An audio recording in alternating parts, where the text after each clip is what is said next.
Welcome to the Truth to Power Show, and my name is Beverly D, and today is Wednesday.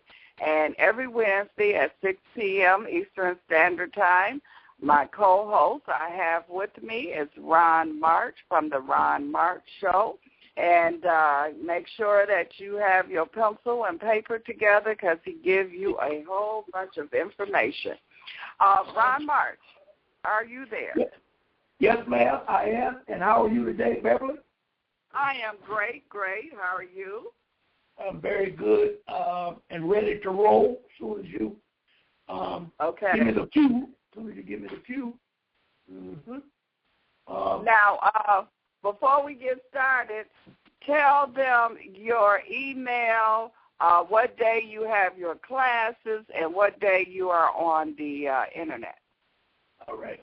I'm on the Internet right now, Ron March Show.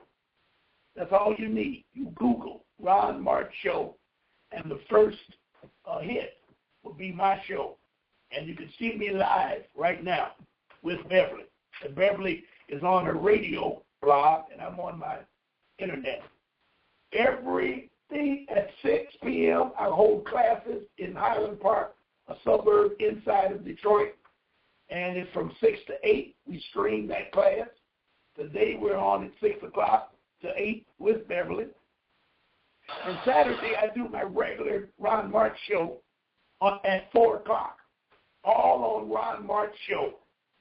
There is a donation button on my website, and I would appreciate any donation. This is becoming kind of expensive for me in all that I do, research, running off tapes, running off flyers, and printing out stuff. So I scream to my class that they got to boost up their donations, and I'm asking you to donate. And you can ask me, email me and ask me questions. I got a very interesting call yesterday. I know she's listening, and I'm going to take care of her today. I couldn't get to her earlier, and then I get off at 8. I don't know if I can do it tonight, but I'm going to send her some information. She's out of, I want to say Chicago, but she's out of Alabama, and I'm going to send her some information that's going to help her with a personal problem that she's having. I get calls from Texas. I get calls from New England, the UK, and they're asking me different things, and I'm wiring them up and letting them know what's up. I don't charge for that type of information. But if they get particular and want to know some specifics, I'll have to give them an appointment on the air so that we can work out something. I can't do, freedom's not free, so I'm not the type of guy to give away everything. But I will give you my knowledge and attempt to help you on your personal situations. Okay? Anything else, Ben, that I might have left out? No, I think that's it. What are we talking about tonight? Okay. Let me make one announcement before I forget, Beth. June the, hope I got it with me. June the, got it. 15th of June. Okay. Here in Detroit, we're having a Resurrect Detroit seminar. Brick by brick, dollar par dollar, house by house. Sunday, June 15th, 2014. It's at the Unique Dance Studio. You've been there, Bev, over on 7 Mile. 18846 West 7 Mile at Stahalan. It will be from noon till 3 p.m. We're going to discuss all financial situations, loss, and problems that you have. All financial losses will be discussed, such as evictions, garnishments, Driver Responsibility Act, repossessed vehicles, utilities, credit card payments, and much, much more. Now, we want to eliminate all debt. We want to get out of debt. The government said in 1933 that they will pay our debt, and we have been working on program processes and manipulations, if you will, and we think we got the process. and we're going to help everybody get out of debt. Now, the seminar is free, but you're going to have to make an appointment at the seminar, and then we'll discuss your personal financial problem, and then we will go with a cost on your problem, whatever it may be. We can take care of houses, we can take care of cars, you name it, we got it, we can do it, okay? Now, for more information, you can call 313-656-7283 or 313-656-1049. Admission is free for the seminar, but there will be a donation. Might take up 2 donations if we don't get the right piece on the first go-round. But the problem with donations, the reason we're doing it is because we have to pay for the facility, and we will have handouts for you. I hate to run my information on you. You have no idea what I'm talking about. So I want to give it to you. So some of you people out there in your viewing audience bed that are close to Detroit, they can come on the 15th of June, or they can set up a seminar where they are, and I can work it in my schedule to come there. So It's going to be a win-win process. Okay? All right. That sounds good. All right. Now, tonight, we're going to talk about Timothy Drew. A lot of people have never heard that word, Timothy Drew. And his knowledge of the Moors and his inside knowledge of the New Deal. Now, in the year 1886, there was a divine prophet born in the state of North Carolina. His name was Noble Drew Ali. You need to write that down, ladies and gentlemen. Noble Drew Ali. If it sounds strange to speak of a prophet born in North Carolina, that may be how it sounded in the days of Jesus, when some thought it's strange that a prophet or anything good coming out of Nazareth, where he was born. And I've been over in the Middle East, man, and they have completely get away with Nazareth. That's why the Palestinians are raising hell. But it still has the birthplace of Jesus is still in that area. But the whole country has been dissolved. Okay? What do they call it now? Did they give it a name? Israel. Oh, okay. Israel stole it, took it from them. With the help of Ralph Bunch. He was the ambassador that did the negotiations for Israel to trick the Palestinians in giving up the land. Ralph Bunch. Okay. Thurgood Marshall was the school guy. Ralph Bunch was the United Nations guy. Yes, Ralph Bunch. The first blackie to get the Nobel Peace Prize for giving that land in 48 and 45 to 40 to give that land to Israel. As prophets of old days, is that you, Bev? Yes. Are you talking in the background? Is that you? Oh, wait a minute. Okay, hold on. Go ahead. Continue to talk. I'll turn it down. I get it. Okay. As prophets of olden days came to people around the world to save nations from the wrath of Allah, a prophet of Islam was sent also to the Moors in America, who were called Negroes. The duty of a prophet is to save nations from the wrath of God, or Allah. All law. As Noah and Lot were warners to the people of those days, Prophet Noble Drew Ali came to warn and redeem the Moors of America from the mindful of their sinful ways. The nationality of the prophet, Noble Drew Ali, was Moorish American, the same as the people he came to uplift. The prophet uplifted his people by teaching them the truth as to their creed and the truth as to their customs. He taught them to become themselves and the things necessary to make better citizens of men and women. He let them know that the Moorish Americans are a part of this government, the United States government. Notice how I said that. And they must obey the laws thereof. As a result, the Moorish Americans are good citizens and an asset to the country also. They endeavor to uplift others who have fallen along the way of life, to redeem them so as to make them an assess to the government rather than social detriments and wards of the government. Prophet Noble Drew Ali taught the people termed Negroes in the United States are Asiatic, and specifically they are Moorish, whose forefathers inhabited Northwest, Southwest Africa before they were enslaved in North America. Marcus Garvey was given credit by Prophet Noble Drew Ali of being his forerunner.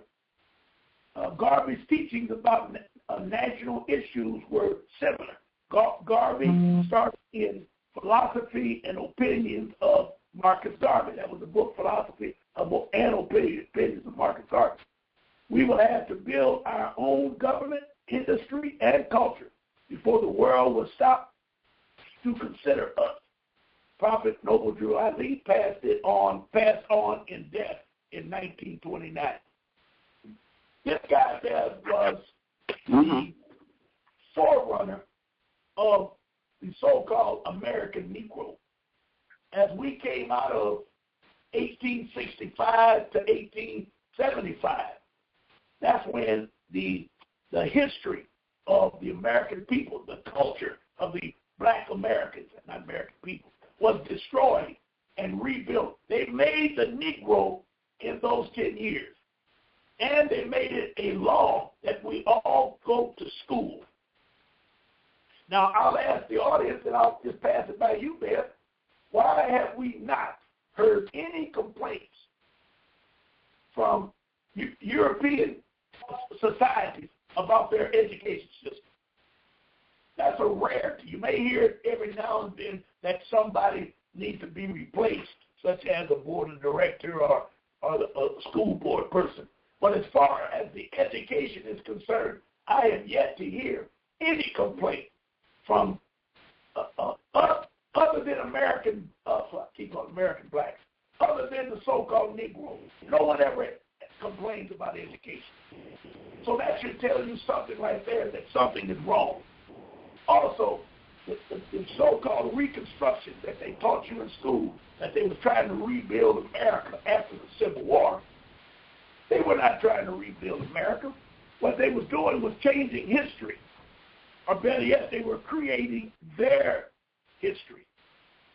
And by doing that, here we go. I was getting music back on mine. They were creating his story, white story. And they made us go to school to learn white story.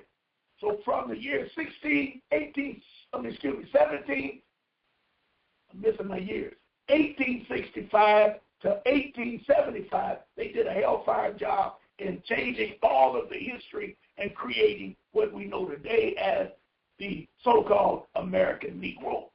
And then they labeled it, that American Negro, a citizen of the United States of America. Now, if you look at the dates during that period of time, you can see that first they had to have the law.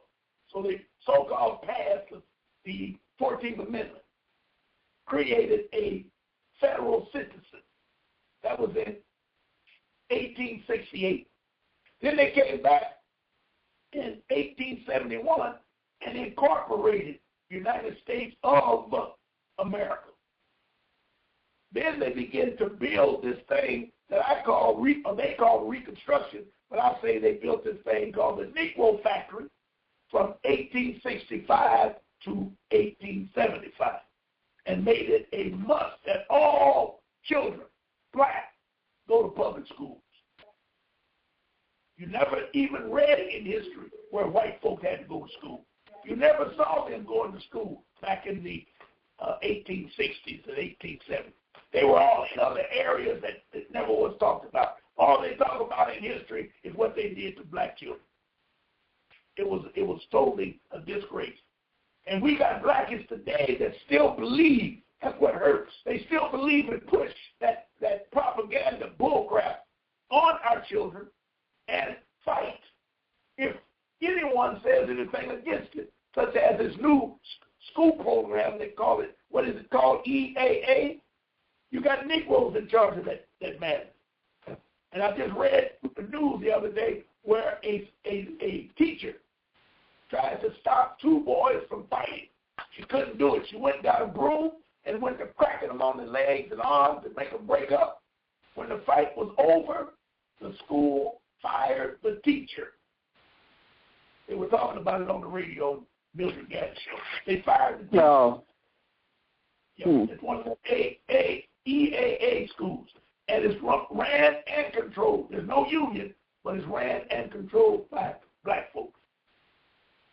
Okay, so now we got this brother running around with all this knowledge and wisdom, and he's in a country that at first they did not know he was there, but they knew Marcus Garvey was there, and they were doing things to destroy Marcus Garvey. But the problem arose that the so-called, let's call them good Negroes, those at the time, what they want to call Sambo Negroes, they were being, I got to get some good words. They wanted to institute the black Sambos to do work for the white society to make Marcus Garvey's work not work, or make Marcus Garvey go out of business. So what they did, they called in all of these so-called Negro leaders. And that was during the time of W.E.B. Du Bois, Booker T. Washington. They got a few more of them that were not as prominent as those two. Carter G. Woodson, those types of people. Brought them all in, gave them a program. Well, one thing that these Negroes did, they went and told the whites, boss, you got to give us more than this. If we're going to go out there and sell our people down the drain, oh yeah, Booker T. Washington was another one. We need to add more of this. So the Europeans came up with so-called black colleges. That's what you have today. The so-called Negro college funds and all that Negro crap that they have out there today. And they placed these educated Sambos in charge and gave them a salary. Well, you can imagine what went down the pipe. But they were still having trouble with Marcus Garvey and Noble Drew Ali because they were creating the largest organization in the history of the earth. There were 6 million members. At one time, there was probably more, but 6 million members in the Marcus Garvey movement. Right. When they went into a city to have their annual convention, the cities had to shut down completely because there was not enough accommodation for all the blacks that showed up. And remember, it was not even during telephones, TVs, iPods, computers, none of that. 90% of all of this was word of mouth and the corruptness of the Europeans, because there was some devastating race riots during this period. And just to write down one, if you got your pencil and paper, write down Red Summer, REDSUMMER, 1919.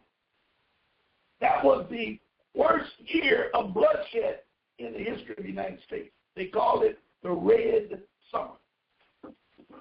And I've learned since those riots all the way up till today that all so-called race riots were engineered by the Europeans for the sole purpose of destroying any economic program that was in the black community, because the blacks controlled everything. Now remember, Wall Street, Black Wall Street. They're talking about it in my lesson tonight, that Wall Street was ran by black people. It didn't go to New York until they bombed and ran Tulsa, Oklahoma out of business. There was no Wall Street in New York. It was all in Tulsa, Oklahoma. Everybody was borrowing money from Tulsa, black owners in Tulsa, Oklahoma. In the Greenwood section, which was the black community of Tulsa, Oklahoma. That was Wall Street. Europeans knew he was in trouble. That's why they engineered the invasion of Wall Street. And they used a program, don't get your pistols, here's another one. They used a roadmap that they did in 1894 in Wilmington, North Carolina. They documented that race riot because they call that the mother of all race riots. And if you look it up, they call it a coup d'etat. Europeans call it that. That should tell you something. We was rich as cream. All this madness we in today had nothing to do with us as a person, people. Especially coming out of 1800. Because Wilmington, North Carolina was open all during 1662, 3, 4, 5, and 6, all during the so-called Civil War. It never shut down. It was a port, an outlet to the Atlantic Ocean in Wilmington, North Carolina. Noble Drew Ali was aware of all of this. But he knew that we were more than Negroes. He knew that there was more to us. So what he did, he traveled. He traveled abroad. They didn't necessarily zero in on his travels. But I know he went to the Middle East, and he went to all different parts of the world and found out who we really were, why we were in bondage, why is it, listen carefully, every people on earth have a nationality but the so-called American Negro. Now, let me say that again so you get this straight. Every people on earth have a nationality which is connected to a landmass. Nationality is land. Same thing. Everyone has a nationality but the American so-called Negro. And the only question you have to ask them jackleg preachers is why? Why is that? How can that be? Chinese have China, French have France, Nigerians have Nigeria, Ghanaians have Ghana. They keep saying we come from over there. They keep saying that. Now, I got to tell you, you need to look up this word. I don't know if I can spell it. Pangea. Probably 100% of you never heard of Pangea. 99%. Look up Pangea. Google it. And you will find that the earth was a solid mass in the beginning. And I assume it was called Pangea. However, when the Europeans got involved, and I mean years and years, tens of thousands of years later, they had to do their history to create this madness that we came over here on the ship. Now listen carefully. Pangea there was a humongous cataclysmic earthquake on this, and it cracked. And to prove it, you just look at the Atlantic Ocean on a map, and then you look at Europe and Africa, and then look at New York and Florida. You'll see if you push them together, they fit together like a puzzle. It cracked, and water was inside. That's where the ocean came from. All these oceans came from cataclysmic earthquakes. So when the Europeans wanted this ride, you got to know this, that we all came from Africa. What they're really saying is we were all on Pangea thousands and thousands of years before. So if you was on the island of Pangea in the eastern part, and your cousin was in the western part, once Pangea cracked, you were separated. but you originally came from Pangea. You got to know that, because they're going to try to trick you and say, well, are you telling me you didn't come from Africa? Yeah, I'm telling you I didn't come from Africa, because you named Africa after Pangea.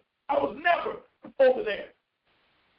And according to the records of our leaders, the Empress, she said 85% of all blacks were here all the time. 85% of all of us was here all the time. And we're talking about from Canada, Alaska, all the way down to Argentina. 85%. The Prophet Noble Drew Ali is responsible for the government Moorish flag flying once again on America. Moroccan or American Empire, Moroccan Empire, Empire, Wachita Empire, you, Imam you, murders, Moors, Exium Empire, soil in 1913. That's when 1913, something happened. I can't remember what happened in 1913. Okay, but you can read 101 questionable questionnaires from the Moorish, for the Moorish children. What is the modern name of the Moabites? Moroccans. Where is the Moroccan Empire? Northwest Axiom. Where is the modern name of, what is the modern name of Axiom? Africa, the modern name, Africa. Hence, you are a North African Maxim American in the code word of Africa, de Morocco, or America. Decoded is Africa, or Morocco. Decoded is America. America. All of this is noted in the News Journal, June 1998, page 23. According to the tale told to us, Moors, Prophet Noble Drew Ali traveled to see President Woodrow Wilson. I heard this story. And here he sat, and they challenged him. They said they walked into the Oval Office, and Noble Drew Ali was in there. They don't know how he got in there, but he was in there. Noble Drew Ali raised his right hand, and light filled the room. Noble Drew Ali asked the president to teach his people. And they asked him, are you talking about the Negroes? He replied, there are no Negroes, no colored folks, no black people, or Ethiopians. They are descendants of the ancient Moabites who inhabited northwest and southwest shores of Africa. I came for the flag of our ancient forefathers. The president stated, it is not yet your time. Remember that. It is not yet your time. They knew that this madness was not going to stay. They knew it was not going to work. So he said to Noble Drew Ali, it is not yet your time. Noble Drew Ali answered, I have been appointed in due time by Allah, the great God of the universe. One of President's consuls answered, what kind of flag is your flag? Noble Drew Ali said, you have it. You have it hidden in your boat. So they went to the boat room. They began to bring out all kinds of modern day flags. All that Noble Drew Ali said, you know, it is much older than these. They began to dig deeper and came up with a red flag and said, this is your flag of Morocco. The prophet stated, I am here for the Moorish flag, that which is called the cherry tree. Now you remember the tale they talked about the cherry tree. I'll come back to that. I am here for the Moorish flag, which they call the cherry tree. Then they dusted off an old flag that was red with a 5-pointed green star in the center. The president and council stared amazed at the exactness of the holy prophet. The president, they said, we have had them so long that they will not follow anyone else. We talk about the Negroes. We've had them Negroes for so long. They will not follow anyone else. And to tell them would be like putting pants on a mule. I said that right. Yep. To tell them it would be like putting a pants on a mule. I heard it was pants on an elephant. Because the Negro is so comatose, not knowing like he is today. He is completely lost as to who he is. The prophet said, my flock knows my voice. After a while, he left and returned to his people. No, there is no documented proof of this ever happening outside of the Moorish Science Temple of America. Because when you look up information on Noble Drew Ali, the United States does not recognize him and definitely don't want you to recognize him. So you'll never run up on him in his, you know what I'm saying.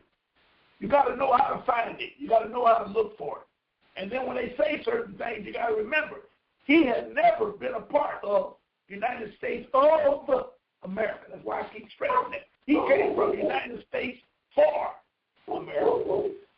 Got it? After the mysterious death or murder of Prophet Noble Drew Ali, the great schism was on. Slave Masonic infiltrators and their de facto government agents caused the closing of most temples, at least the one originally set up by Noble Drew Ali, the Temple of Science of the world, the Moorish Science Temple of America, religious, 1928, without the ink. There was never an incorporation without the ink. Of 1934, founded by Charles Kirkman Bay. I heard that name. Brother Kirkman Bay changed the status of the organization from a religious organization to a non-profit organization, and that's why the ink is on their charter. They did that after he died. They made it a corporation, which was fictitious. That's why it's so hard to deal with this history. But you got to start from scratch. You came from the Constitution of America, United States. And it was called, labeled United States for, F-O-R, America. They created United States of America, which was Inc. They incorporated it in 1871. Are you with me, Beth? I'm with you. Now, I heard that the word Africa, that was the name of a European. Yes, it was. And it means something like wayward states, wayward countries, because they could never colonize it. They set up in 1883 the Berlin Conference. Write that down, ladies and gentlemen. Berlin Conference of 1883, 84, and 85. They divvied up Africa. And Germany was so upset that they picked the wrong area. That's why World War I broke out, because they didn't have the resources that they wanted, and the other countries would not reconvene to let them pick again. So yes, it was labeled Africa. When I was going to school, it was called, and I'm talking about back in the 40s, mid-40s, they called Africa Upper and Lower Volta, V-O-L-T-A, Upper and Lower Volta. The Middle East, as you know it today, only came in play in 1950, about 53. Somebody labeled it the Middle East when they began to start attacking Iran when they had a problem with the Shah. No, Shah came in. When they had a problem with the Ayatollah, they told them they couldn't steal their oil. But they had already colonized Africa. All of the European nations had parts of Africa. That's why, and the Africans had no idea what they was doing. So they had to come in different disguises. Try to picture that. You sit back in Berlin, giving up a nation of riches, and the people that own the riches have no idea what you're doing. So now you got to set up a program. How are you going to get those riches out? How are you going to trick those people to steal the riches? We've been working and dealing with a corrupt invader all of our lives, and ever since they've been here, that's all they know. Steal, murder, rape, loot, that's all they know. But now they're not stupid enough because of certain writings like the Prince, Machiavelli's Prince. There was another one called by Genghis Khan. I can't call it. But some of these books show them how to take these countries in Africa, make them think you love them, and then steal everything they got. Especially that Prince by Machiavelli. Unbelievable. Now, somebody asking you upper and lower what you're talking about. Volta, V-O-L-T-A. That's what they called Africa in 1945. That's what they was calling it. I gave you that book. I was just told the book I was trying to think of, it was called The Leadership of, give me that title again, Attila the Hun. Leadership of Attila the Hun. He was a German, what they call them, hordes, tribes up in Germany, who had the knowledge to defeat huge countries. And somebody put a book together. It's called The Leadership of Attila the Hun. Y'all need to get them books and figure out. And then you can see what they're doing to us. We so dumb, and see, they take all of that knowledge they have of that and then roll it into a big old package so that they cover all of the bases. That's why they buy off these agents. They set up these Negro factories called the Negro College of America, whatever that trash was called, with the early morning disc jockey. They just have fun, just giggling and laughing and carrying on. And then you had big super millionaires like Gates, who just gave up about $40 million or $100 million to the foundation because he could write all that off. He was instructed by the government to do that. He could write it off. And we need to quit saying government because that's where the confusion is coming in. They are a corporation. Yes, thank you. Yes, the corporation, the big corporation. You're totally correct. Okay? All right. Now, these crooks, after they murdered Noble Drew Ali, and we're going to go back to that because he did a major performance prior to his death. That's why they killed him. In 28, he did the performance. In 29, they murdered him. But when they came back from Cuba and they were chasing him, he had to go underground. When he went underground, all of the agents from the government, these Uncle Remus, as we've always had these Uncle Remus samples, so it ain't nothing new. But they began to take over the organization and move it into a incorporation process, which changed it. They didn't want the knowledge to be told to the oncoming generations. Okay? The name America is derived from the name Morocco or El Morocco, and not from the Italian name American Vespucius that they try to tell you, America Vespucius. America was and is part of the dominion of the Morocco Empire. Now remember how I'm saying that. Morocco Empire. The Ottoman and the Shanghai. Those all were Moors. That Ottoman Empire ran Europe for years. They're still scared of the Ottoman Empire. Turkey is the foundation of the Ottoman Empire. And if you ever go overseas in that Mediterranean area, everyone is afraid of the Turks. I'm telling you. And the Turks love me and you. I met a group of Turks down in Texas back when I was in the military. They love me. I'm telling you.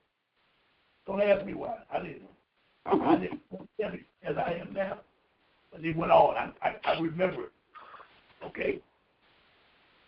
The United States Code, 22 chapter, section 2, 142.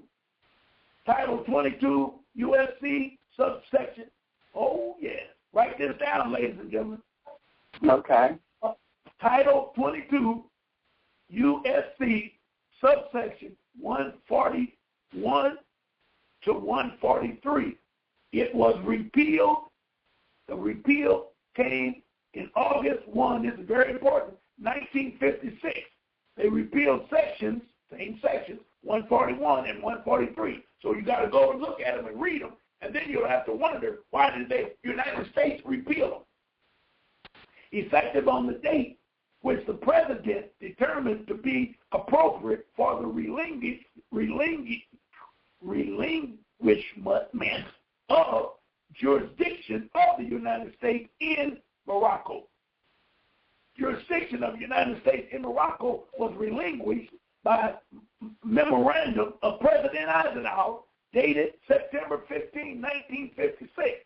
Notice was given to Morocco on October 6, 1956, and all pending cases were disposed of by 1960. I'm going to tell you about that. See Bulletin of United States Department, Volume 35. Oh, they got all this mess in there. Now, here's what you need to know.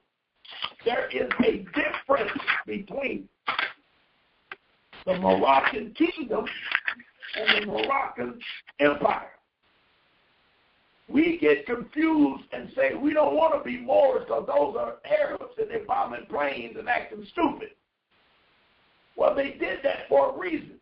Morocco, as you know it, over in Africa today, was only founded in 1956. And it was founded by a European named President Dwight D. Eisenhower. That ought to tell you something like that. Now, the reason that they did that, they were trying to confuse the Moors. See, they knew we were coming. And I don't know if I'm having enough time to get into it, but I got a lot of information. But they knew from 1776, when Dick Bentley, who you call Benjamin Banneker, signed, or made those Europeans sign the Declaration of Independence, he knew in 2014 that we would be alive screaming for our freedom. Because remember, Benjamin Banneker was a stargazer and knew about the almanac, and he had no deviations in his almanac.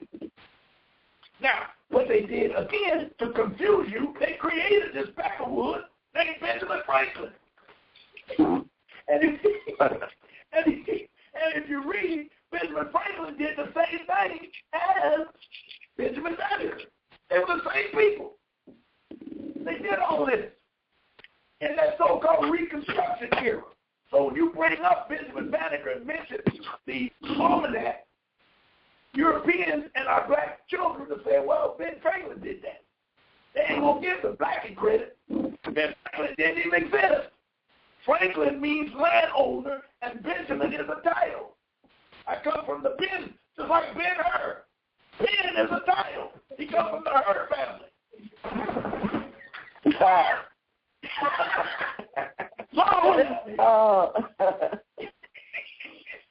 Ben Franklin never did exist. Whoever heard of an idiot standing out in the rain with a kite and a bolt of lightning hit his button, he said he discovered electricity. God almighty, no. I know they had to laugh when they put that in the history book.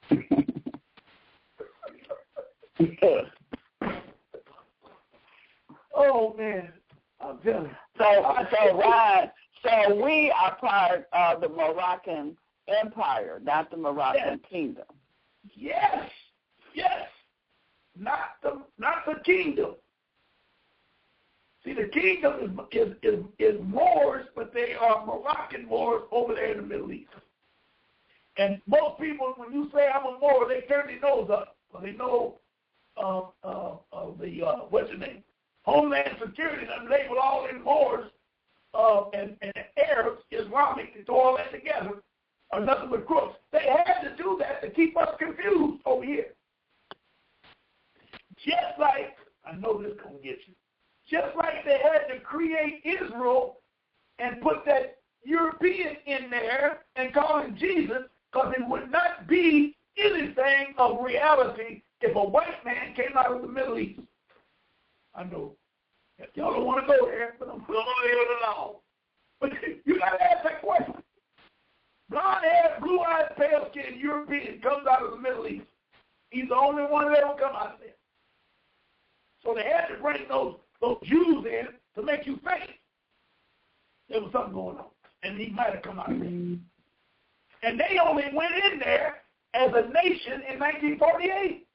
So I'm saying to you, the European knows we're coming. That's why I'm catching hell today. And most of you are catching big hell because you don't know what's going on. The police have come down on you. They're coming after you for money. They're coming after you for tickets. They're coming after you for everything you own to keep you occupied in debt so that you won't try to get free. So they know you coming. They know somebody like Ron First going to wake your booty up and they set you free. Now, somebody said then the $100 bill is our money. I don't know nothing about that. Because the bill had nothing to do with the Constitution. Constitution only talks about coins. So I don't know what they talking about. $100 bill, they get ready to dump all that crap. All that bills is junk. The Constitution of the United States only in Article 1, they only talk about currency being coins. Franklin Delano Roosevelt in the 30s came up with those dollar bills and those so-called Federal Reserve notes. That came on from the Reserve Bank of 1913, and they moved it forward, setting up through the bankruptcy in order to put, and they said they're going to let you carry, President carries a $20 gold piece, which is heavy. We're going to let you carry a paper money. People bought into that. So they began to make the denomination. That's why I told you a couple of weeks ago, it costs 6 cents to make any denomination bill. So if he's talking about a $100 bill, it only costs 6 cents. So the government is making $99.94 profit before you even spend it. You got it? Mm-hmm. So I can't go along. I don't know what they mean by it. It's our money. I don't know nothing about that. Only thing I guess they were saying that they were talking about Ben Franklin. So you were saying that Ben Franklin is Ben Vatican, and so they were saying that would it not be his money or more? Yeah. No, no. All of that was a game that they played, putting those different faces on there so that it would confuse you. Forget all that. Only currency we have and only currency that's real in the United States today is coin. And they can never change the coin because they would violate the original contract known as Constitution.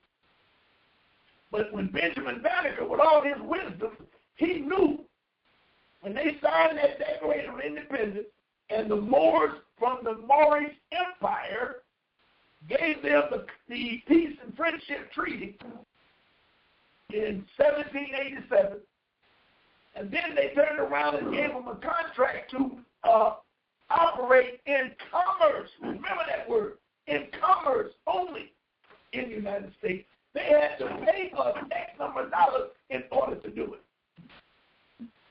Now that peace and friendship treaty. Yes. That treaty was with the corporation. They gave the corporation permission to use the land, do certain things, correctly? Yes. Yes. Okay. And I just read that in the Constitution there was a Supreme Court ruling in 1795. I got to do more research. That there's a clause that states that the governments by name are corporations because there's nobody in a government. Now, the Europeans use that. Go ahead. So we basically do not have a government. We're just dealing with corporations. Correct. But there's more in that statement than what you're saying because the original government, as we know it, went out of business in 1861. It didn't go out of business. It just was not reconvened in 1861. So the Europeans and the international bankers got together to keep the government from reappearing or reuniting again, set up the Corporation of the United States of America. It was a game that they was winning because they set up the rules. But they knew they could never supersede the original Constitution. So how do you get around an original Constitution when you are doing so much dirt and crookedness? Simple.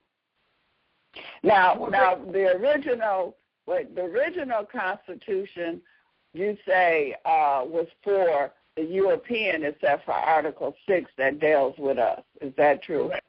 Correct. Okay. Okay. Correct. But how do you form a government, a fictitious government, and begin to rule from that fictitious government, and you know the fictitious government is corrupt because you have never won in that government, and you keep screaming that you got your rights? How does that work? What is that about? Well, let me give you the answer, guys. We asked the question, wasn't very clear. The only way you can do that, the only way the United States of America can exist, they must use corporate laws because they are a corporation. And corporate laws say in the corporate contract, you cannot make anyone do anything. You must make them ask you to help them. Right. And they've been doing that ever since 1861. We just too stupid to realize it. Look what they did in 9/11. They created 9/11 so they could create the Homeland Security. Mm-hmm. Homeland Security was about 10,000 pages. Nobody read it, but they had in there everything they needed to lock down all troublemakers, all organizers. However, we never consented to Homeland Security. We just go to the airport and strip buck naked because they're standing there with a gun. We don't have to do that. You're going to miss your plane. Don't get me wrong. They're going to detain you and go through a lot of negatives. But then if you have time, you can go through the negatives and sue every one of them. And the best law to sue, because you got to go to the Constitution, which talks about Article 6, and they talk about in their contract arrangement. Did you read that, Beth? Yeah, I read the treaties, contracts, agreements, all that stuff. Mm-hmm. Well, one of the biggest crimes that United States of America commits, and this law is for them, not you, because you don't know enough. I mean, you ain't in power. Is the 13th Amendment.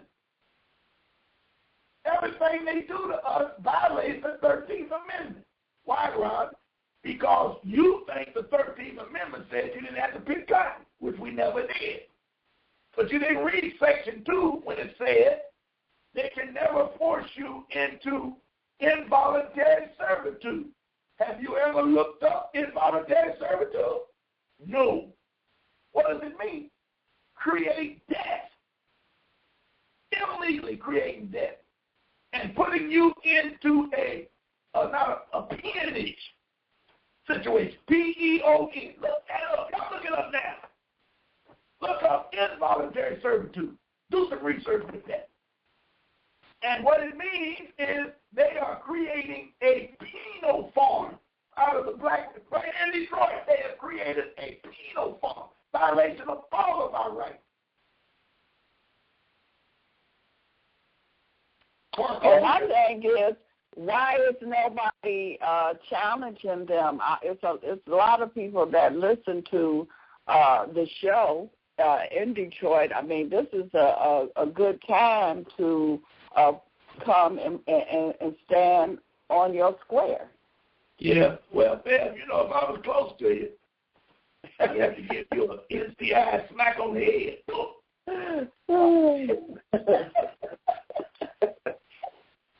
You can answer that yourself. I don't have to even I be sitting there looking at these activists, and I just had to shake my head. Yes. They're being paid. Well, yeah. I used to say 90% of our snitches know what they're doing. But I would tell you only 5% know what they're doing.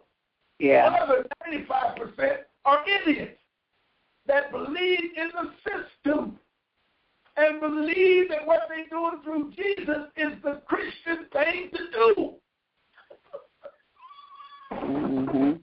So you got a hell of a problem there. And when you start talking the way Ron March talks, they so far out the lunch, they say, get out of here with that kind of talk.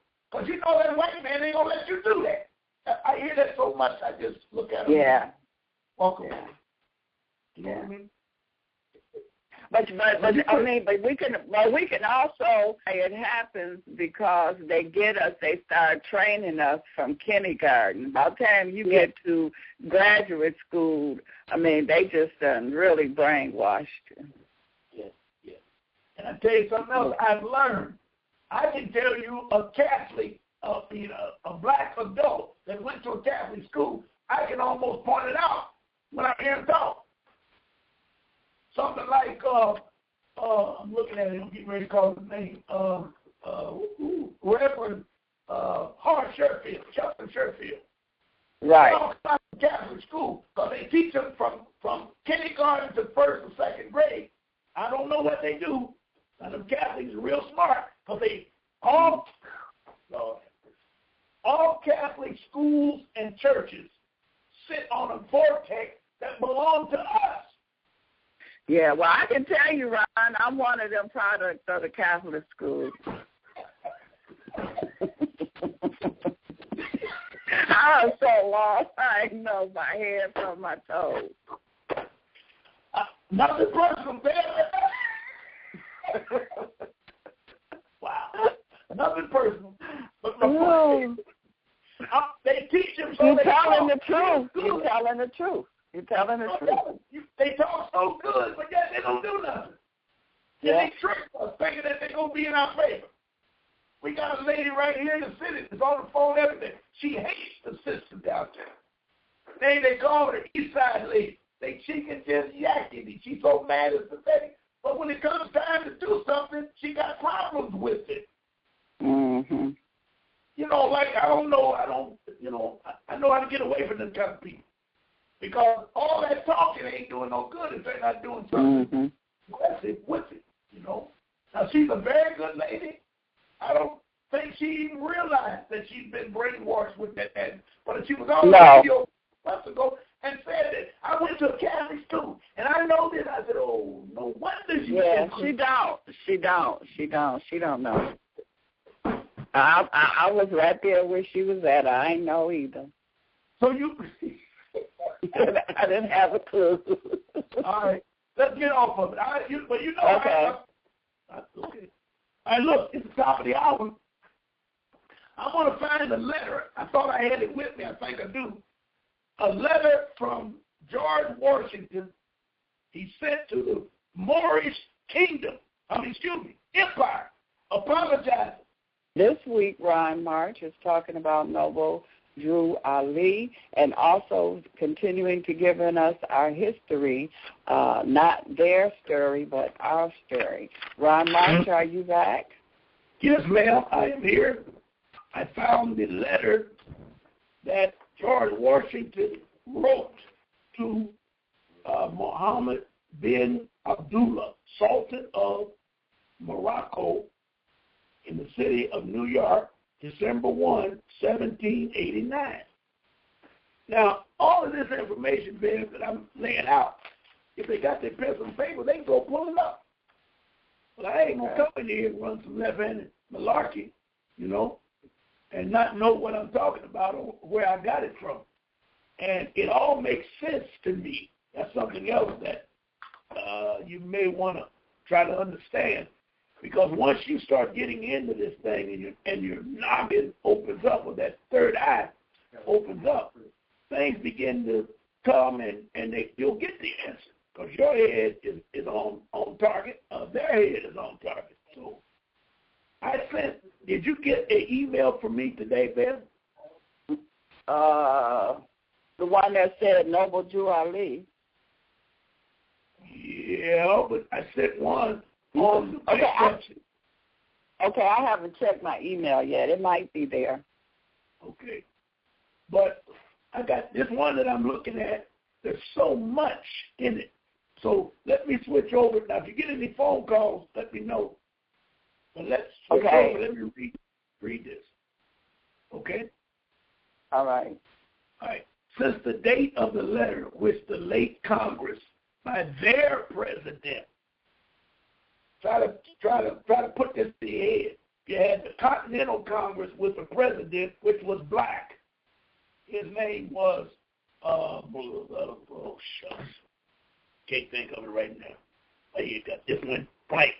But the president of the Congress, Continental Congress, George Washington, is beginning to form this United States of America. So he's writing a letter to the Sultan Muhammad and giving him some understanding and explanation of what's going on.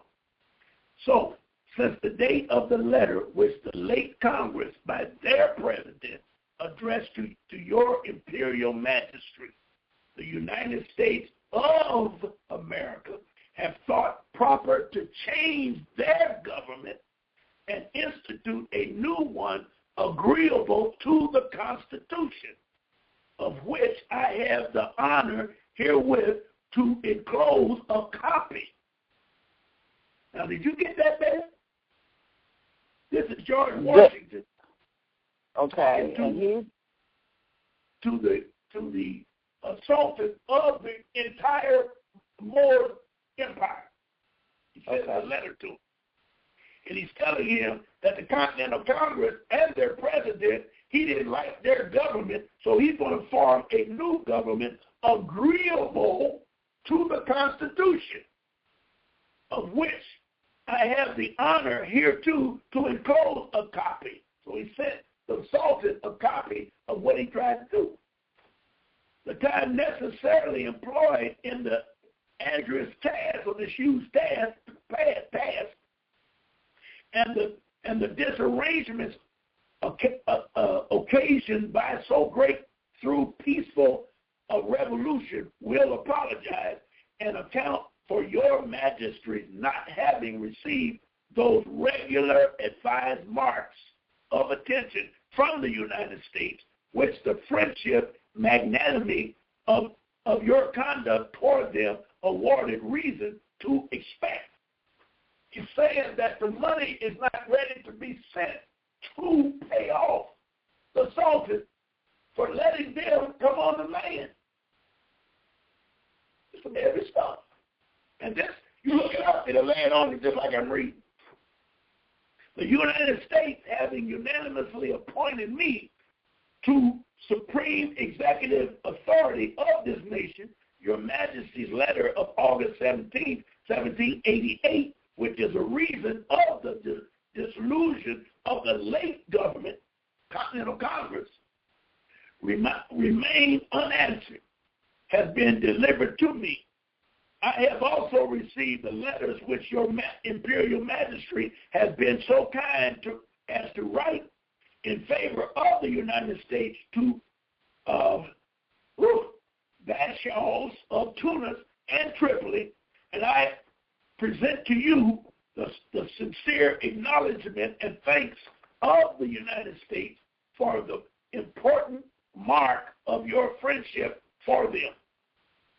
We gratefully regret the hostility deposition of those regions toward this nation who have never injured them, who have never injured those people, is not to be removed or on terms of our power to comply with.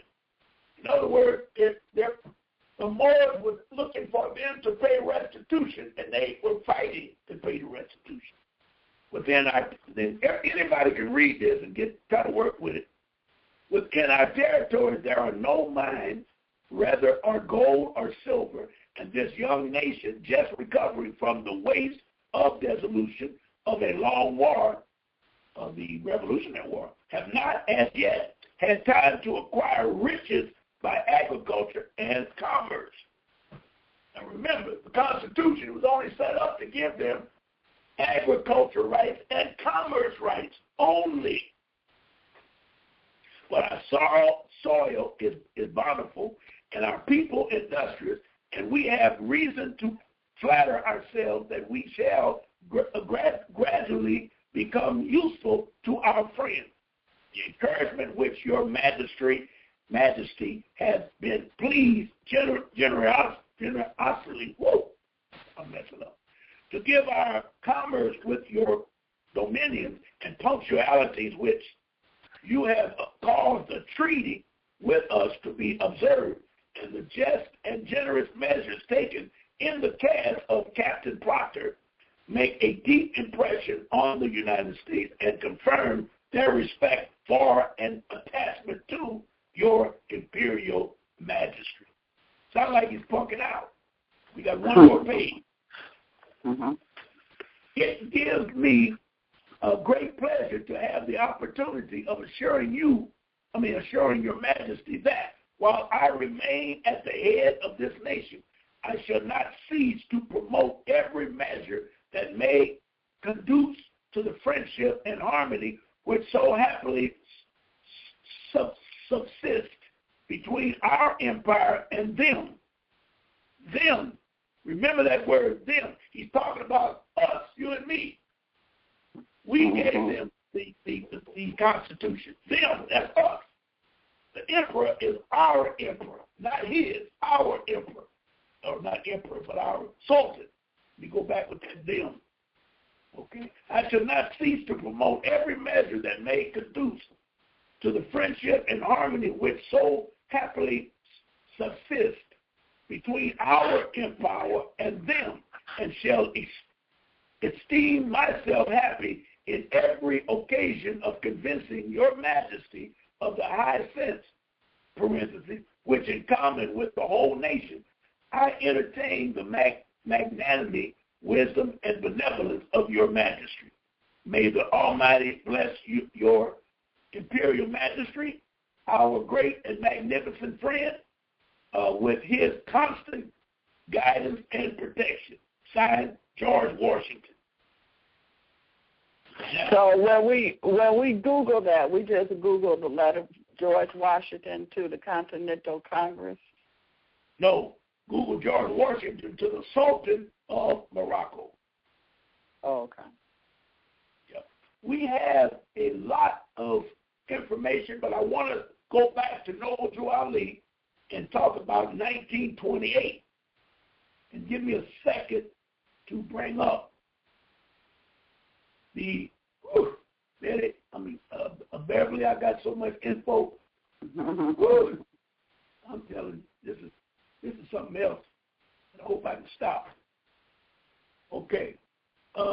This is a Supreme Court case that they tried to hide. United States Supreme Court of the United States, 1795. In as much as every government is an artificial person, an abstraction, and a creature of the mind only, a government can interface only with other artificial persons.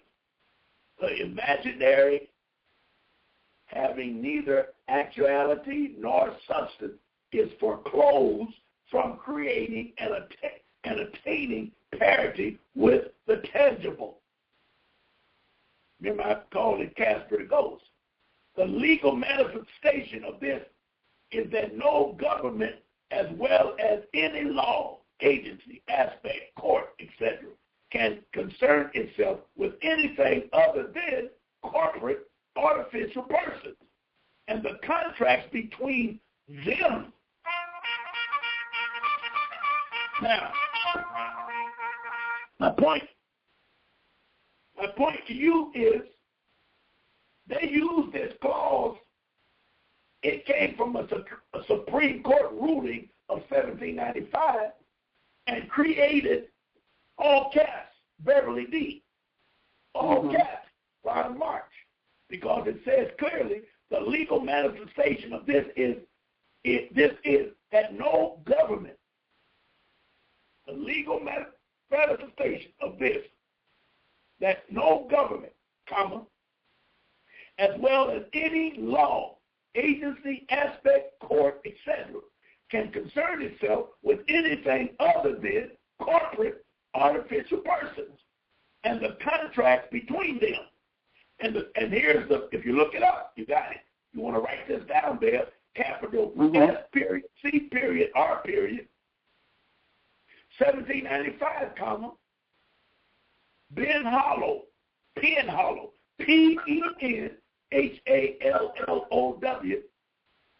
versus Domains Administrators, DOANE', administrators, parentheses, 3 U.S., period, U.S., 54, 1 LED, period, 57, semicolon, 3 DALL, period, 54. Did you kind of get it? Yeah. You Google that, there'll be several interpretations of that court case. I found one that broke it down to my satisfaction that the United States of America, upon creating the corporation of 1871, and I told you earlier in the program, they can only converse with other corporations. So they have to use corporate law in order to deal with us. And corporate law has corporate contracts. And corporate contract says you must agree prior to signing. Just like you do when you sign your insurance policy or your mortgage or your car note. They're supposed to disclose to you everything that's in it or not in it, so you won't have a problem down the road that you thought was there and wasn't there. This is what you call full disclosure. And this is what we can get them on. It's fraud because they never told us all of this. This is some heavy stuff. Help me somebody. Okay? There is a clear distinction in this particular case between the individual and the corporation. Now, I'm not going to read that, but I got this when I looked up that case, and they were talking about the difference between the corporation and the individual person. There was no contract. So there was no need. Go ahead. Now, what was that they passed a few months ago when they talking about the corporation as a person? I mean, what change did that make? It made, to me, a perfect change because they're only stating what is evidable, because what they did was correct. And that is, you don't have nothing to do with a corporation because they cannot show up in court. The Fourth Amendment said you must have the opportunity to face your accuser. You got it? Mm-hmm. So if they are human, then how can you take me to court? Because I'm going to ask two questions. Was someone injured? And a dumb judge may say, yes, you didn't pay your bill. I say, well, I'd like to confer with that corporation and find out what the hell they're talking about. But I paid the bill. And they're going to say, you got to talk to the lawyer. No, I don't. According to the Constitution, I have a right to face my accuser. This chump has no idea what's going on. You see what I'm saying? Right. Yeah. You know? Okay. Mm-hmm. Now, I found in my research, and this is very, very, very good. Good idea. Before the dust call. This is very good. The United States of America, and hear me clear there, is a religious corporation now managed by the Queen of Elizabeth and under control of the Vatican. You don't need to Oh, my. So that's why when Christopher Columbus and all them came over here, they came over here with the Bible. Yes. Yes. Now, in 1871, when they incorporated us, they put us under the same crown. I'll read it again. United States of America is a religious corporation now managed by Queen Elizabeth and under control of the Vatican. The Pope's laws are obligatory on everyone. You hear me? They got the court case, bidding on whatever, got it all in there. Therefore, all said Moors contracted with United States / United States of America are chattel properties of the Vatican. Go to www.manta.com. It's a website. Just to give you that info. Owned by Dunn and Broad Street. Whoa, I got to go there. If you research a private corporation called the United States government, you will find that the owner is listed as being Archbishop Derek J. McLeod of the Basilica of the National Shrine of the, of the garbage of the Vatican are shown. Lord help us. Somebody say, can you repeat that website again, please? Woo. Let me go back up and try to find it.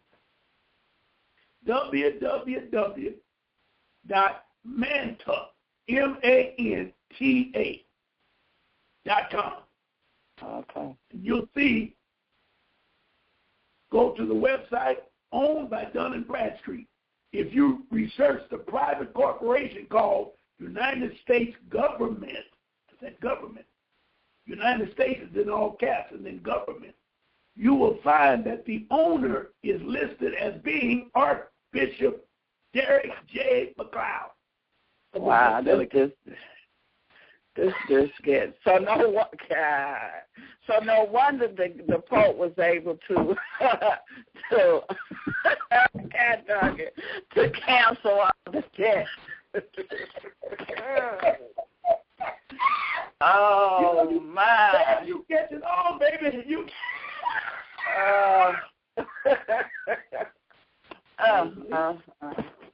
It is really unbelievable. Unbelievable. He never consented. See, they're talking about the corporation. They're not talking about us. Follow me? And if you could go back and visualize the Constitution, the only clause in the Constitution that we should be concerned about, there's two, but the main clause is Article 6. You got to read that. Once you read Article 6, now you have to read Article 3 that enforces Article 6. I talked about Article 3 when I mentioned the Moroccan government and Dwight D. Eisenhower because they used Article 3 to dissolve it and settle all of the cases when they set up the Kingdom of Morocco. It was a trick. Nobody told them to do that. But they'll tell you in court, oh, you can't use Article 3 because it was dissolved in 1956. No, it wasn't. Y'all did that. I didn't do it. It's still in the Constitution. See, when they know they know we're coming. They know we're waking up. That's why I want to be afraid, because if I don't do it, better you may jump. I can't do it. Somebody else said, listen, maybe the next person. They can't stop everybody. So my point is, they know we're coming, so they're trying to set up traps all the way down the line to give them an argument basis where they'll show that you're wrong or you'll make a mistake, and then they'll take advantage of it. Whoa. You dig it? Wow. Yes. The Pope. Now listen to this. The Archbishop can only be named agent for the seculatory so-called Roman Empire, situated in the city/state called the Vatican, Papal State. According to elements of ecclesiastic law, the Pope can abolish any law in the United States. Why? Because it is a religious corporation of said Christian society. God dog it.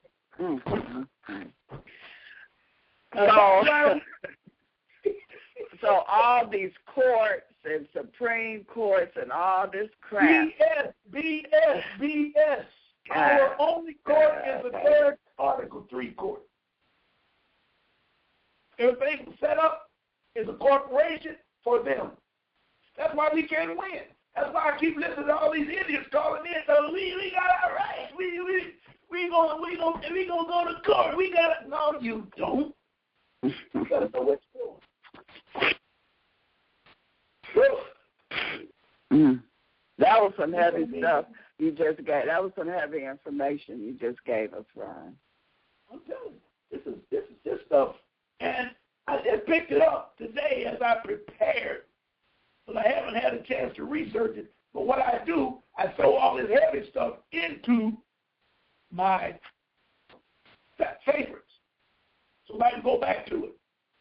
Been a day and a half back there with it. Now, we got time to listen to this.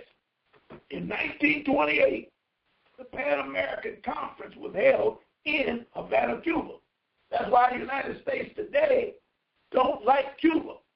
Now, all of your listeners out there can never tell me why the United States hates Fidel Castro. Well, they tell us that he was a communist. Yes. That's their propaganda. Okay, and a church is a communistic institution because everything belongs to the damn preacher. The Pope, he got to be communist because he owns everything. So let's define communism before we start agreeing or disagreeing on what is and what is not. I don't have a problem with communism. None. United States government, if it ain't communism, it's the worst government I ever experienced. This so-called United States of America, it's got to be communistic because they own everything. You don't own nothing because you are a corporation and they take everything away from you under that false name or that false corporation called Beverly D, all caps. When you buy an automobile, you sign paperwork to give them the ownership, and then they say you can ride around it with it, and you're going to rent it, and the payments are going to be boom, boom, boom, what you think is a monthly payment, but that's a rental payment. You understand? Mm-hmm. Okay. So in 1928, Pan American Conference was held in Havana, Cuba. Secretary of State Hughes went down to represent the United States. And Noble Drew Ali went down to represent the Moors. He was invited. We're talking two different entities. That's why when I did some massive research on the minutes of the Sixth Pan American Conference, and I didn't see his name nowhere. And then I went and found an article that stated exactly what I'm telling you now, and that is, his name will never show up in the United States minutes because he didn't go down there as a United States representative. Right. Okay. Mm-hmm. So, where are we at here?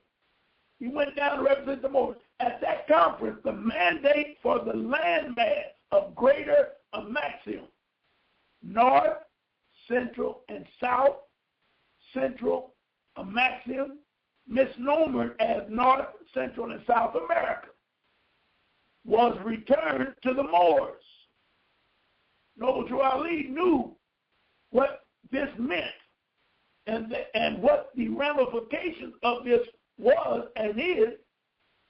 Several stopgap measures were taken by Noble Drew Ali to secure our quote-unquote Moors' birthright, inheritance, and beneficiary interest as Moors in the landmass within the aforementioned land mandate. This is deep. The action of Noble Drew Ali detected by the so-called white supremacists, and they immediately proceeded to act to do all they could to impede his work and take him out. That's what But that's what they did with Martin Luther King and Malcolm X. Same thing. As soon as you go international, then here they come. J. Edgar Hoover called Martin Luther King a lying bastard or lying dog or something nasty, and which it was true, because Martin Luther King tried to keep saying he was a Christian, and every Saturday he met through Malcolm X with Elijah Muhammad. Mm-hmm. And the Europeans said it did too with Martin Luther's lips and Muhammad's thought process. We are out of a nation and we will have to go home. Yeah. They couldn't kill Elijah. He knew too much. Martin Luther King done made deals and signed contracts with them. They had a right to kill him because he violated the contract. Mm-hmm. That's why I say again. Now, did Noble Drew Ali have a contract with them? No, none. No. So they won't kill you if you got one or you don't have one. Say again? They are going to kill you if you have a contract or you don't have a contract. That's true. That's totally true. But I think if Noble Drew Ali knew then what we know now, he would be alive. So things are changing so fast. I'm not taking up for nothing. I'm agreeing with you 100%. But I'm saying to you, by them giving him a land mass from Alaska to Argentina, and the Europeans would sit right there and know that he's talking about where they are. He could, and he went underground, and the snitches and them Sambos, them black agents, turned his booty in, and they got to it. Nobody knows today how he died. A mysterious death, they call it. Mm-hmm. Unbelievable. Mm. Okay. Unbelievable. This is Noble Drew Ali knew what this meant and what the ramification of this was and is. Several stopgap measures were taken by Noble Drew Ali to secure our Moorish birthright, inheritance, and beneficiary interest as Moors to the land mass within the aforementioned land mandate. The actions of Noble Drew Ali were detected by the so-called white supremacists, and they immediately proceeded to act, to do all they could to impede his work and take him out. And I wouldn't be surprised if some blackies didn't kill him. Same way the blackies killed Malcolm X.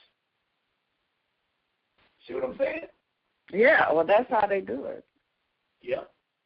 Okay. Fortunately, nature's law governs all events.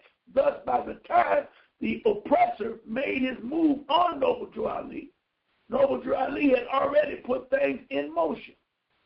The sacred and international banksters, be scared and sacred. Be scared and international banksters, because the land and the labor is where all your wealth comes from. Now notice how they said that. This scared and international banksters, because land and labor is where all your wealth comes from in the cardinal world, and Noble Drew Ali had just yanked all the land from the so-called Alaska to so-called Argentina. I didn't know that. Wow. Whoa. He yanked it out from under them, even though we, the Moors, are community where mentally comatose. At that time, the international bankers recognized, the international bankers recalled all their loans in a panic, which in turn put a squeeze on their stock market, which caused its collapse 2 months after the assassination of Noble Drew Ali. They created the bankruptcy. Just like they did here, like they're doing here. Yes. Nevertheless, the so-called Europeans on both sides of the Atlantic knew that their system was in existing and functioning on borrowed time. You dig it? They also realized that the length of that borrowed time is directly tied to the length of our Moors' ignorance, lack of knowledge of self, our history, our culture, and what is rightfully, justly ours. This fact is what has compelled the so-called white supremacists to do all that is possible to keep the undeclared mentally comatose Moor from ever waking up and reclaiming all that rightfully belongs to our people, and at the same time, sound like a preacher now. Preach, bro, preach.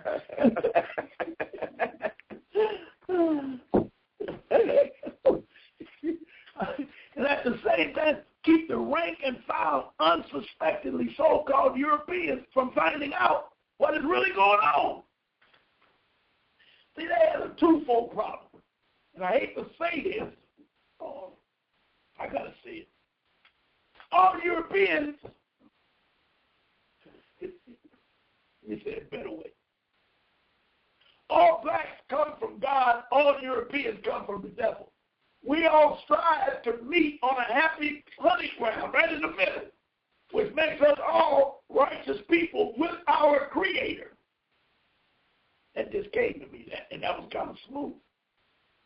Meaning, if we hang everybody drop that Christianity on us, because we just as stupid as you could come if you're a Christian because you're locked into Jesus and you need somebody to tell you what to do. When my sister told me one day, if Jesus had wanted me to know, he would have told me. I wanted to go cock at me. What the hell are you talking about? But that's where they think. So I say it again. Blacks come from the positive, Europeans come from the negative, and we must meet and create this thing in the middle where we all can get along. Can't we just get along? It's a hell of a job. And the Creator knows what he's doing. So I'm doing my job to bring them down into this valley of truth, justice, and freedom. And let everything else fall in line. I ain't got time to fool nothing else. Can you dig it? Whew. Yes, wow. Now, you can call 347-215-8041 if you want to ask Ron a question or you have a comment, because we have about 8 to 10 minutes left, Ron. Okay. All right. I'm telling people this is deep. Yes, it is. I love it. You know I love it because I'm trying to lay it out. I think I'm doing my job. When I come on this program and all I do, I'm doing my job. Yes, you are. You're doing an excellent job. I appreciate that, sister. I appreciate that. Noble duality's work as a result of what transpired at the Pan American Conference touched off a flurry of activity on both sides of the Atlantic Ocean. Because the so-called Europeans from both sides of the Atlantic knew what was coming as a result. See, can you imagine Obama being president of France or Clinton being president of China? Now, think about that. You just think about that. This is why they have wars to put in people from. Did you hear about those 300 girls that was kidnapped in Nigeria? Right, yes. And then now they're threatening to do a whole lot of nasty things to us if somebody don't act right, right? Well, the United States told them, we will contribute $30 million to get them, but we can't put troops on your land, but we'll give you money, advice, and our airplanes and blah, blah, blah, blah, blah. Okay. Then they came back. You didn't hear this. They came back and said, all of this is under the contingency that the president resigned. Which president? Of Nigeria. Now, think about that. That's what the United States said. They would give them this if the president of Nigeria resigned. Yes. Yes. Mm. Yes. And they don't say it often. I just heard it one time. Mm-hmm. And then you got to think, what is that president doing that the United States don't like? Mm. And I wouldn't put it surprised this corporation didn't have anything to do with them girls being taken. How do you answer this scenario? How do you look at this scenario? United States may have kidnapped them girls. That's what I just said. Yes. That's what they do. That's how they do it. Yeah. That's how they did the coup. And what you was talking about in 53 with Iraq. They went over there and did the coup. That's what they do. Well, unbelievable. I'm telling you. The girl's been captured over 25, 30 days. And then here comes Al Sharpton. We as blacks have to protect our motherland. Now, listen to this. He said we need to be uproar because you cannot be romanticizing Africa at one point, and then when it comes to a crisis, you start ducking and dodging. That's our motherland. I reached into the radio and slapped the crap out of it. That ain't my motherland. What are you talking about? That's your motherland. That ain't mine. I've been here in the United States all my life. You dig it? Well, you know, he's a Negro. He's part of the corporation. Yes, he is. But we need to check them punks every time they come out with that crazy talk. But they find people call in talking all that yang and help me somebody. All right. You got any phone calls? No, I don't see any hands raised. What about in your whatchamajigger? Your chat room. Yeah. Anything over there? Okay. Mm-hmm. I got a little time to run this, about 5 minutes. Okay. And I mentioned this to you once before. Noble Drew knew the time of our more resurrection had not come. We wasn't ready. We're ready. We're kind of ready now, but we still got a little bit more to go up there. And knew that his days were numbered. He knew he was in trouble. In fact, Noble Drew stated, it will take you more 50 years to figure out what I have done. Now, 50 years from 1929 to 39, 49, 59, 69. So it's taken 2 50-year periods. See what I'm saying? Mm-hmm. 39, 49, 59, 69, 79, 89, 99, 109, 119. So we're right in that area of 9. That's 90 years. Because what he's running is some heavy stuff. And what I'm giving you comes from him because he knew when they shut down the United States government, the original, he saw them put together that 1933 trash. And he knew it was going to be trouble. He was totally against the New Deal. Okay. Mm-hmm. Now, he knew it would figured out how long 50 years to get busy. What I have done is not for you Moors, but for the third and fourth generation from now. There will be new Moors that will come with their eyes open, seeing and knowing, and they will set you old Moors in the back and carry out my law.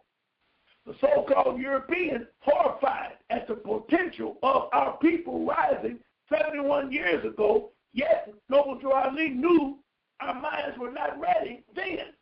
So the Europeans panicked on this action, and people then was really out to lunch. But I guess Marcus Garvey had to scare them because Marcus Garvey was talking international law and international government with over 6 million followers. So that scared the government to death. They couldn't figure out. So they imported. They exported to Haiti. That's where he come from. And he left there and went to England and died in England. But the point is, the knowledge is in the land.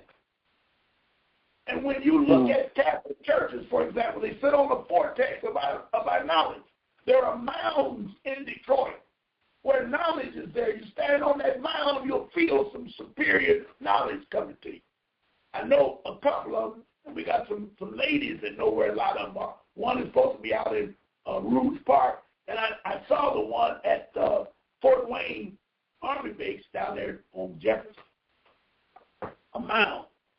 And see, the Washington have been here all the time. Right.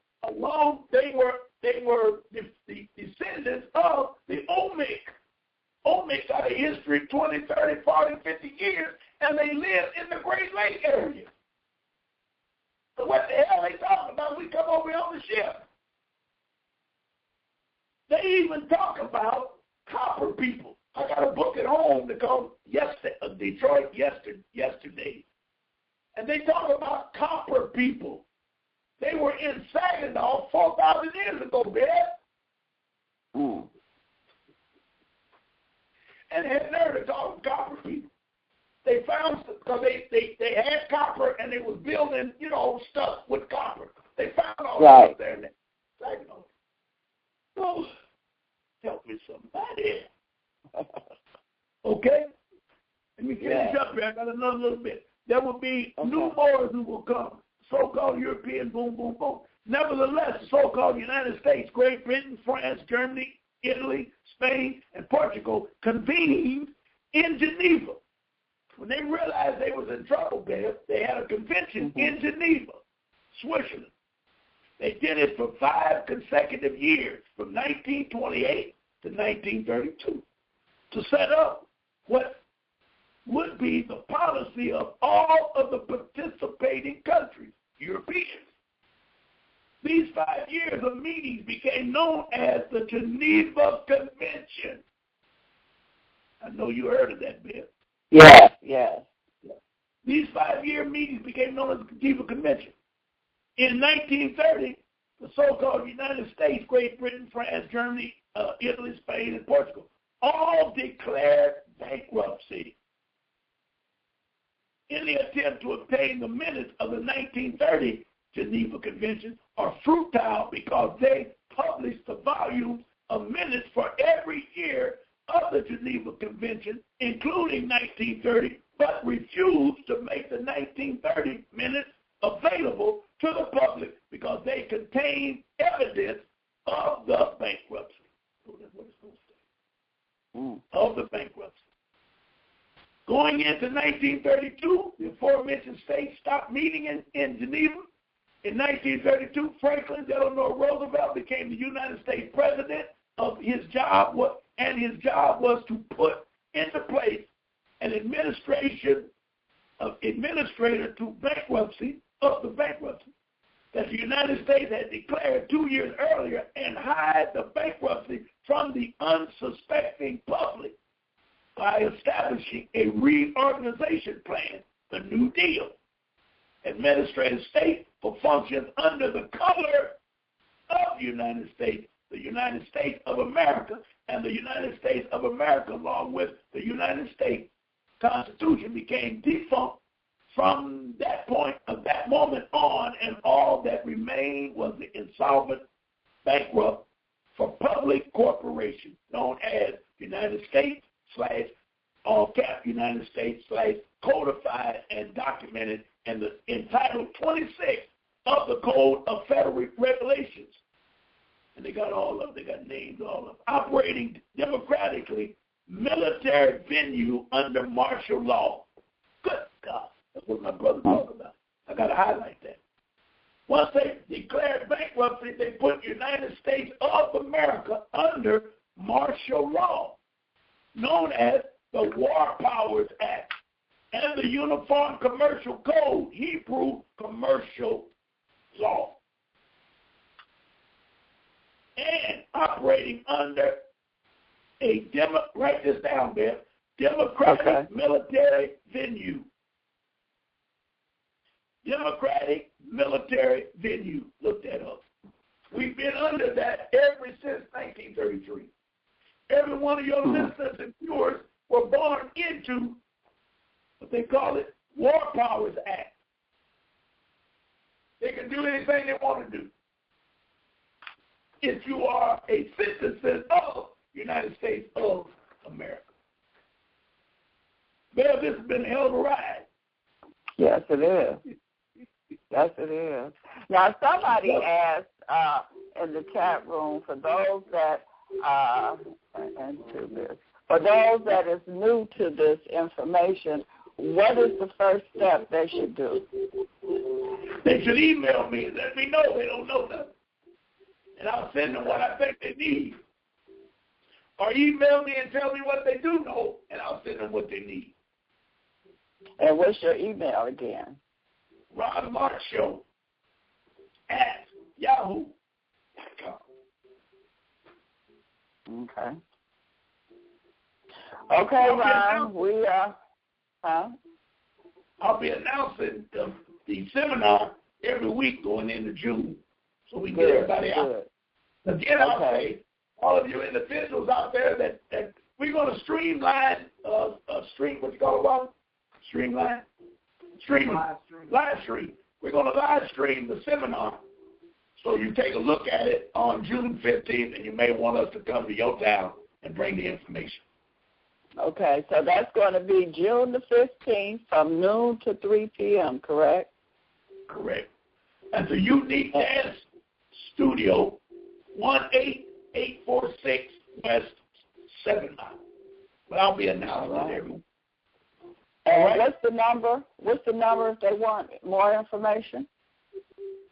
Area code 313-656-1049. Okay. Area code 313-656-7283. Okay. All right, Ron. Oh, well, we have one caller. Can you take this call before we go? Yes. Okay. Hello? Hello, we hear you. How are you doing tonight? Yes. One question to you, Beverly.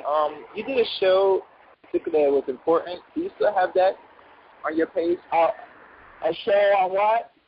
I forgot the name of it. It says something important. I forgot it was like 2 weeks ago, maybe 3. I can't remember what the name. Who did I have on the show? I don't know if it's a man or a woman. It was something. Let me think. What's the name of it? What was it about? I think it's something that was something. I don't remember. It was weeks ago. I wish I listened into it on the archive, but I didn't, and I forgot the name of the exact show. But it should be in my archive. Okay, I had to check your Facebook, see if it's there. I might have to scroll all the way up because that was like 2-3 weeks ago. Yeah, well, it's in the archive. Okay. Oh, yeah, around March, that was a very interesting topic today. I didn't really listen much on the history of double jewelry, but I'll probably take a look at it a little thorough now with this brother. All right, okay. Yeah. All right. Thank you, caller. Next time. Okay. Okay, Ron, until next Wednesday at 6 p.m. Eastern Standard Time, we shall meet up again with more info. All right, Bill, I thank you. All right, I thank you. Okay, and we appreciate you. Peace and much love. All right. Okay, join us next time. Research, study, so you can understand what is going on. And so you can't be hoodwinked anymore. Thank you. Because they couldn't make a payment. Now, y'all can look this up, and I hope I got it, because I can read it to you. You know what I mean?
So let me take a break and see if I can put this thing together.